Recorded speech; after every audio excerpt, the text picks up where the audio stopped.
Typhoid fever is a serious health problem, particularly in developing countries with limited access to clean water and sanitation. It's caused by a bacterium called Salmonella typhi, which spreads through contaminated food and water or close contact with an infected person. Understanding typhoid fever is crucial for effective prevention, diagnosis, and treatment. This essay will provide a comprehensive overview of this disease, equipping you with the knowledge to protect yourself and others. Typhoid fever is a major public health concern, affecting millions worldwide. It's a disease of poverty, often linked to inadequate sanitation and unsafe water sources. Understanding the causes, symptoms, and prevention strategies is crucial to combating this global threat. The impact of typhoid fever extends beyond individual health. Outbreaks can overwhelm healthcare systems and disrupt communities. The economic burden is significant, with lost productivity and healthcare costs impacting individuals and societies. Addressing typhoid fever requires a multi-pronged approach, including public health interventions and individual awareness. Typhoid fever presents with a range of symptoms, making it easily confused with other illnesses. The incubation period, the time between infection and symptom onset, is typically 1 to 2 weeks. However, symptoms can appear as early as 3 days or as late as 3 weeks after exposure. The early stages of typhoid fever are characterized by a gradual onset of fever. The fever typically rises slowly, reaching high temperatures of 103 to 104 degrees Fahrenheit or 39 to 40 degrees Celsius. Other common symptoms include headache, muscle aches, and fatigue. Some individuals may experience abdominal pain, constipation, or diarrhea. As the illness progresses, a characteristic rash may appear on the chest and abdomen. This rash, known as rose spots, consists of small, flat, pink spots that fade on pressure. However, rose spots are not always present, and their absence doesn't rule out typhoid fever. Other possible symptoms include a dry cough, loss of appetite, and confusion. Diagnosing typhoid fever requires laboratory testing, with blood culture being the gold standard. This test involves taking a blood sample and growing the bacteria in a laboratory setting. While highly accurate, blood culture can take several days to yield results. Other diagnostic tests are available, but they have limitations. The Whittle test, a blood test that detects antibodies against Salmonella typhi, lacks specificity and can produce false positive results. Therefore, it's not recommended for routine diagnosis, especially in areas where typhoid is endemic. Molecular tests, like polymerase chain reaction, PCR, offer faster results than blood culture. PCR can detect the presence of Salmonella typhi DNA in blood samples. However, these tests are more expensive and may not be widely available in all healthcare settings. Despite the availability of alternative tests, blood culture remains the most reliable method for confirming typhoid fever diagnosis. Antibiotics are the cornerstone of typhoid fever treatment. For drug-sensitive strains, fluoroquinolones, like ciprofloxacin, are the first-line treatment option. These antibiotics are highly effective in eradicating the bacteria and shortening the duration of illness. Another class of antibiotics, cephalosporins, like ceftriaxone, can also be used to treat typhoid fever. These antibiotics are given intravenously and are particularly useful for severe cases or when fluoroquinolones are not an option. The choice of antibiotic and duration of treatment depend on factors like the severity of illness, local resistance patterns, and individual patient characteristics. Treating typhoid fever effectively requires adherence to the prescribed antibiotic regimen. Patients should complete the full course of antibiotics, even if symptoms improve earlier. Premature discontinuation of antibiotics can lead to treatment failure and the emergence of drug resistance. Section 5. The challenge of drug resistance. MDR and XDR typhoid. The emergence of drug-resistant typhoid fever is, a growing concern. Multi-drug resistant or MDR typhoid is resistant to multiple antibiotics, including ampicillin, chloramphenicol, and trimethoprim sulfamethoxazole. These strains pose a significant challenge to treatment. Extensively drug-resistant, or XDR typhoid, is resistant to most commonly used antibiotics, leaving limited treatment options. These strains are a serious public health threat, as they are difficult to treat and associated with higher rates of complications and mortality.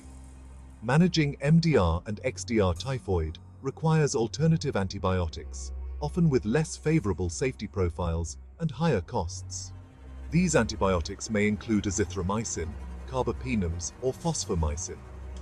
The choice of antibiotic should be guided by antibiotic susceptibility testing to ensure the prescribed drug is effective against the specific strain causing the infection.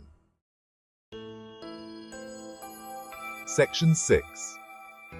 The importance of supportive care. Alongside antibiotics, supportive care is crucial in typhoid fever management. This includes rest, adequate fluid intake, and a nutritious diet. Rest helps the body conserve energy and fight off the infection. Adequate hydration is essential to prevent dehydration, especially in cases with high fever or diarrhea. A nutritious diet provides the necessary calories and nutrients for recovery. While there are no specific dietary restrictions for typhoid fever, focusing on easily digestible foods is recommended. These foods include clear broths, soups, cooked fruits, and vegetables. Monitoring for complications is a vital aspect of supportive care. This includes regular assessment of vital signs such as temperature, pulse, and blood pressure. Healthcare providers should also be vigilant for signs of complications like intestinal bleeding, perforation, or neurological changes. Section 7. Recognizing and managing complications. Typhoid fever can lead to serious complications, some of which can be life-threatening. Intestinal bleeding, a potentially fatal complication, occurs when the bacteria damage the lining of the intestines. This can manifest as blood in the stool or vomit. Intestinal perforation, another severe complication, happens when a hole develops in the intestinal wall. This allows intestinal contents to leak into the abdominal cavity, leading to peritonitis, a life-threatening infection. Neurological complications, such as delirium, seizures, or coma, can also occur. Managing complications requires prompt medical intervention. Intestinal bleeding or perforation often necessitates surgery. Neurological complications require supportive care, including measures to control seizures and manage brain swelling. Early recognition and treatment of complications significantly improve outcomes in typhoid fever. Section 8. Prevention is key. Vaccines and hygiene. Preventing typhoid fever is paramount in controlling its spread.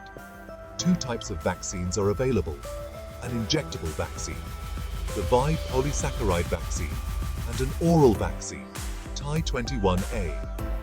Both vaccines provide significant protection against typhoid fever, though the duration of immunity varies. Maintaining good hygiene is crucial in preventing typhoid fever transmission. This includes washing hands thoroughly with soap and water, especially before handling food or after using the toilet. Safe food and water practices are vital. Drinking safe water is essential. Boiling water for at least 1 minute kills the bacteria. Using water filters or purifiers designed to remove bacteria is also effective. Food should be cooked thoroughly, and raw fruits and vegetables should be washed with clean water before consumption. Section 9. The challenge of chronic carriers. Some individuals who recover from typhoid fever become chronic carriers. These individuals harbor the bacteria in their gallbladder or intestines and can shed the bacteria in their feces, even without showing any symptoms. Chronic carriers play a significant role in typhoid fever transmission. Identifying chronic carriers is challenging as they are often asymptomatic. Stool culture is the primary method for identifying carriers. However, multiple stool samples may be required to confirm the diagnosis, as bacterial shedding can be intermittent. Managing chronic carriers is crucial to prevent further transmission. Prolonged antibiotic treatment is often required to eradicate the bacteria from the carrier state. In some cases, surgical removal of the gallbladder, where the bacteria often reside, may be necessary. Section 10. A call to action. Combating typhoid fever together. Typhoid fever remains a significant global health threat, particularly in developing countries. Understanding the causes, symptoms, and prevention strategies is crucial to combating this disease. Early diagnosis and appropriate treatment with antibiotics are essential to minimize complications and reduce mortality. Preventing typhoid fever requires a multifaceted approach, including access to clean water and sanitation, safe food handling practices, and widespread vaccination. Addressing the challenge of drug resistance requires responsible antibiotic use and the development of new treatment options. We must remain vigilant in our efforts to combat typhoid fever. By working together, we can raise awareness, improve sanitation, and promote vaccination, ultimately protecting ourselves and future generations from this preventable disease. Let's join hands to create a world free from the threat of typhoid fever.